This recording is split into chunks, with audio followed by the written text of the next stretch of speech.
Fala aí galera, sejam bem-vindos ao meu canal no YouTube. Meu nome é Arlindo de Souza e hoje eu vou ajudar você a entender: Ministério Pastoral Feminino é bíblico? Bom, começando sobre esse assunto, a gente precisa entender o seguinte: existe uma diferença entre o pastor como ofício e o pastor como um dom que a pessoa tem em relação a cuidar de outros. Então, dá uma olhada aqui no canal, tem vídeos sobre diferentes abordagens ao ministério pastoral e as estruturas de liderança de uma igreja local.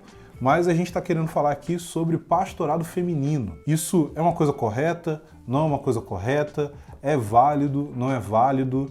Se existe tantas pastoras hoje, como que pode ser errado se é uma coisa que Deus usa tanto? Bom, primeiro eu preciso dizer que a gente tem que se ater àquilo que as escrituras dizem. Eu não quero de forma alguma aqui com a minha fala desfazer a importância, o serviço, o tanto que tantas mulheres se desgastaram em relação à obra de Deus e o quanto que elas abençoaram pessoas. Eu não estou querendo de maneira alguma rejeitar isso. Até porque se eu vejo uma igreja local liderada por uma mulher, essa mulher é chamada de pastora e ela está tendo uma preocupação em pregar a palavra de Deus, ela está tendo uma preocupação em usar parâmetros bíblicos para a igreja local, eu vou sim achar que o fato dela, como uma mulher, estar liderando aquilo ali, eu vou achar isso sim errado. Mas eu vou achar tão errado quanto eu acharia, por exemplo, uma igreja que trabalha com um estilo de governo congregacional. Eu vou achar tão errado quanto eu acharia uma igreja que tem um pastor único. Por quê? Porque são parâmetros, são estruturas que eu não acredito que são as estruturas mais bíblicas, mas isso não quer dizer que eu estou rejeitando o que está acontecendo ali, que eu estou falando que aquilo ali não é de Deus, que eu estou achando que aquela pessoa tem que imediatamente abandonar aquilo. Não. Eu só estou querendo discutir aqui o seguinte: o que a Bíblia ensina a respeito disso e como que a gente deve lidar com aquilo que a Bíblia ensina. Então vamos dar uma olhada numa passagem bíblica que fala a respeito disso. Então aqui a passagem é 1 Timóteo, capítulo 2, a partir do versículo 11. Então 1 Timóteo, capítulo 2, a partir do verso 11. Diz o seguinte aqui: a mulher aprenda em silêncio, com toda a submissão, e não permito que a mulher ensine, nem exerça a autoridade de homem, esteja, porém, em silêncio, porque primeiro foi formado Adão, depois Eva, e Adão não foi iludido, mas a mulher, sendo enganada, caiu em transgressão. Bom, esses versículos aqui, eles parecem estar dizendo muito claramente que a mulher não deveria exercer autoridade na igreja local. Agora, a questão é, que tipo de autoridade está sendo falada aqui? Se você me conhece um pouco, você sabe muito bem que a minha esposa prega. Você sabe muito bem que a nossa comunidade aqui e outras comunidades que fazem parte do movimento Convergência tem mulheres que pregam. E a gente não vê problema nenhum nisso. Mas como que a gente pode não ver problema nisso, sendo que essa passagem está dizendo que ele não permite, Paulo aqui não permite, que a mulher ensine? Bom, a gente tem algumas opções. Uma delas é, será que a gente acha que a gente sabe mais do que Paulo? Você acha que a gente acha que essa parte aqui entrou por acaso na Bíblia, por um acidente, mas ela não foi inspirada por Deus? Não, a gente crê que toda a Escritura é inspirada por Deus, a gente crê que o que Paulo disse aqui é de fato inspirado por Deus e a gente crê que a gente está sim obedecendo aquilo que essa passagem da Escritura está dizendo para nós. Então por que a gente afirma que essa passagem de fato está falando a respeito da liderança feminina e que, com base nessa passagem, a gente pode dizer que não deve existir mulher que faça parte do presbitério de uma igreja local, mas ao mesmo tempo a gente consegue dar o aval para que mulheres preguem, ensinem e se envolvam com o ministério da palavra? Primeira coisa aqui é que você vai saber que na visão de Paulo, não só as mulheres participam do ministério, a gente tem um exemplo disso com duas pessoas que são pessoas que foram muito parceiras de Paulo dentro do seu ministério apostólico, que é Priscila e Áquila, e a gente sabe também que Paulo ele vai sancionar a forma como a profecia deve acontecer na igreja de Corinto e como que as mulheres elas devem profetizar ali naquela igreja. Então, Como que Paulo está dizendo que as mulheres não podem ensinar e, ao mesmo tempo, ele está dizendo que essas mulheres podem chegar diante da congregação e profetizar? Será que essa profecia, ela não é uma forma de instrução? Será que essa profecia, ela não está de alguma forma trazendo orientação para homens e não só para mulheres? A questão é que a chave para entender isso está na palavra autoridade. Exercer autoridade é o que Paulo fala mais especificamente. Ele diz que não permite que a mulher ensine, que exerça autoridade sobre o homem ou que exerça autoridade de homem. O que eu creio que essa passagem está dizendo? Ela está dizendo que o tipo de ensino que não é permitido às mulheres é o ensino com autoridade. O que seria o ensino com autoridade? Aí que entra a questão do presbitério. Uma mulher não deve ocupar uma função na igreja local, de acordo com Paulo, que tenha a prerrogativa de estabelecer as doutrinas de uma igreja local. Essa mulher, ela pode ensinar? Sim. Ela pode pregar? Sim. Ela pode falar publicamente? Sim. Ela pode profetizar? Sim. O que ela não pode fazer? Ela não pode ser a pessoa que define, olha, essa igreja aqui crê nisso. Essa igreja aqui adota determinada confissão de fé, interpreta assim essa doutrina em específico. Então, na mente de Paulo, a mulher pode falar dentro de uma estrutura doutrinária pré-estabelecida pelos presbíteros de uma igreja local. E esses presbíteros não vão ser mulheres, vão ser homens. Você pode me dizer, mas isso não é machismo? Não, isso é uma ordem criacional de Deus. E é esse o argumento que Paulo vai utilizar. Ele vai utilizar que primeiro foi formado Adão e depois Eva. Em seguida ele vai falar, e Adão não foi iludido, mas a mulher, sendo enganada, caiu em transgressão. Você pode até olhar para isso e falar assim, poxa, então quer dizer que ele está dizendo que a mulher ela é mais fácil de ser enganada do que o homem? Cara, não é, eu não acho que é isso. Eu acho que, na verdade, o que Paulo está enfatizando aqui é a responsabilidade de Adão em relação à sua mulher.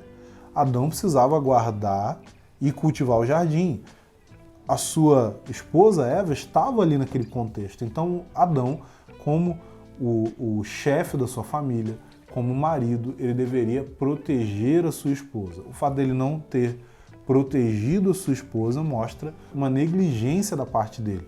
Essa negligência é o que está sendo determinado aqui pelo seguinte, olha, a autoridade era dele, a responsabilidade era dele, mas ele não exerceu essa autoridade, ele não exerceu essa responsabilidade, ele foi negligente em relação a isso.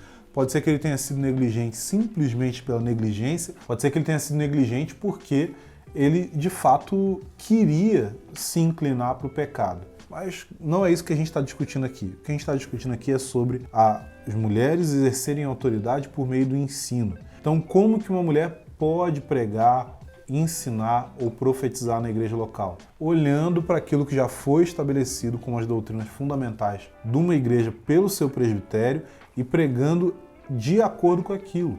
Nesse sentido, o que as mulheres podem fazer numa igreja local é exatamente aquilo que os homens podem fazer numa igreja local. A única diferença é que mulheres não podem ser presbíteros. Mas assim como as mulheres não podem estabelecer o ensino de uma igreja local, os homens que não são presbíteros também não podem fazer isso. Então, não é que a mulher tem que estar totalmente submissa a todos os homens.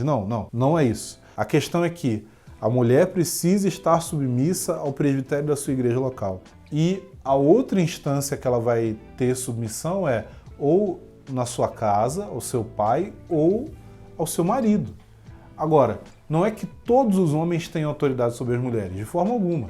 A questão é que os maridos têm autoridade sobre sua família, os pais têm autoridade sobre seus filhos, os presbíteros têm autoridade sobre a igreja local. Cada um desses tipos de autoridade é diferente. A autoridade que um pai tem sobre os filhos é diferente da autoridade que o marido tem em relação à sua esposa. Por quê? Porque a autoridade que o marido tem em relação à esposa é uma autoridade que envolve diálogo, que envolve parceria, que envolve uma compreensão mútua. A autoridade que um presbítero tem dentro da igreja local é uma autoridade voltada para a influência. É uma autoridade que O indivíduo decide se colocar debaixo daquela autoridade e não é uma coisa que é imposta pelo presbitério. Diferente disso, a autoridade que os pais têm sobre os filhos é uma autoridade quase que absoluta. Por quê? Porque eles decidem o que vai acontecer com os seus filhos até o momento em que eles atingem a idade adulta e eles atingem a sua própria independência. Mas aqui, nessa passagem, a ideia é que somente homens podem ser presbíteros. Todos na igreja local que de alguma forma atuam no ensino precisam se submeter ao ensino, às doutrinas, à teologia já estabelecido pelo presbitério de uma igreja local. Então, qual que é a minha resposta para essa questão? Pode haver pastora? Eu acho que existem mulheres que têm sim um dom da parte de Deus para cuidar de pessoas, para aconselhar, para dar uma palavra de sabedoria, e isso é real e isso deve continuar acontecendo. Agora, do ponto de vista que eu tenho e que eu acredito que é fundamentado aqui no que essa passagem bíblica diz, uma mulher não pode exercer autoridade dentro de um presbitério de uma igreja local, e esse presbitério precisa ser formado por homens. Lembrando, se tem uma igreja sendo pastoreada por uma mulher ou por mulheres, eu não acho que isso é uma discordância tão grande que eu tenha, que seja diferente da discordância que eu tenho com o modelo de governo batista ou presbiteriano. Não acho que a diferença é tão maior. E eu também não acho que qualquer mulher que esteja numa posição de exercer esse tipo de liderança deva imediatamente sair. Mas eu acredito que esse não é o padrão mais bíblico e talvez ela deveria pensar em como transicionar para um padrão bíblico. Em alguns casos não é possível fazer isso, e nos casos que não é possível, eu não acho que nenhuma mulher deve ficar se sentindo oprimida como se Deus estivesse contra ela, mas eu acredito que o caminho mais correto, de acordo com as Escrituras, é você ter um presbitério masculino que estabelece as doutrinas, e qualquer pessoa que pregar, sejam homens ou mulheres, pregam dentro dessas doutrinas. Não estou falando pregar sermões já pré-estabelecidos, mas é entender assim, olha, essas aqui são as balizas que a gente tem, a gente não vai falar nada contra isso, mas também não é que tem um script já pré-determinado. E aí, entendeu sobre Ministério da Palavra, liderança feminina, pastora, tudo isso? Se você gostou do vídeo, dá o seu like aqui, se inscreve no canal, ativa o sininho para você receber notificação de quando a gente lançar vídeo novo, e não deixa de colocar aqui embaixo o seu comentário e me falar qual que é o tema que você quer para o próximo vídeo. O que você achou do que a gente falou aqui? Você concorda? Você discorda? Quero saber a sua opinião. Sei que a gente tem diversas opiniões sobre esse assunto. Estou aqui dando a minha contribuição, mas você pode colocar aí embaixo os seus argumentos, seus pensamentos. Quero ouvir vocês, mas não esquece de dar ideia para mais vídeo, porque eu quero produzir mais coisa aqui para vocês. Falou? Até a próxima!